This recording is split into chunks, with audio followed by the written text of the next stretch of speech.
ICC champions ট্রফির জন্য দল ঘোষণা করেছে বাংলাদেশ ক্রিকেট বোর্ড বিসিবি। অনুমিতভাবেই দলে নেই সাকিব আল হাসান ও লিটন দাস। আইসিসি ইভেন্টে অভিষেক হতে যাচ্ছে নাহিদ রানা ও পারভেজ ইমনের, দলের নেতৃত্বে নাজমুল হোসেন শান্ত। 15 সদস্যের অন্যান্যরা হলেন সৌম্য সরকার, তানজিদ হাসান তামিম, তাওহিদ হৃদয়, মুশফিকুর রহিম, মাহমুদুল্লাহ রিয়াদ, জাকির আলী অনিক, মেহেদী হাসান মিরাজ, রিশাদ হোসেন, তাসকিন আহমেদ, মোস্তাফিজুর রহমান, নাসুম আহমেদ ও তানজিম হাসান সাকিব।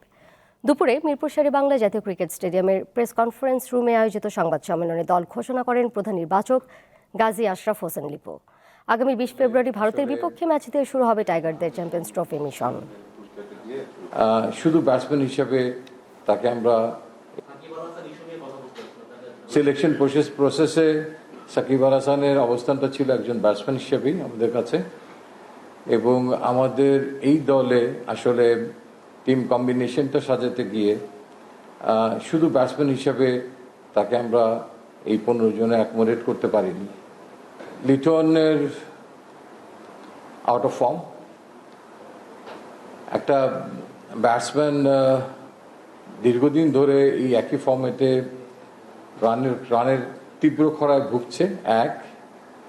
আউটের প্যাটার্নগুলো অনেকটা একই রকম, ক্রিজ অকুপাই করতে পারছে না, প্রেশার চলে আসছে স্ট্রাইক রেট নিয়ে তার পার্টনারের উপর।